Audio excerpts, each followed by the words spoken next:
அனைவருக்கும் புரட்சி வணக்கம்.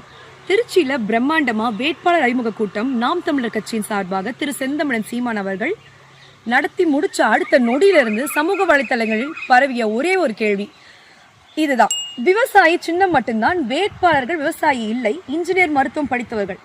நான் மோனிஷா சின்னதுரை, ஆத்தூர் சட்டமன்ற தொகுதி வேட்பாளர். இதுக்கான பதிலா நான் சொல்ல விரும்புறேன். நான் விவசாய குடும்பத்தில் பிறந்தவள் தான். அப்பா தாத்தா எல்லாரும் விவசாயிகள் தான்.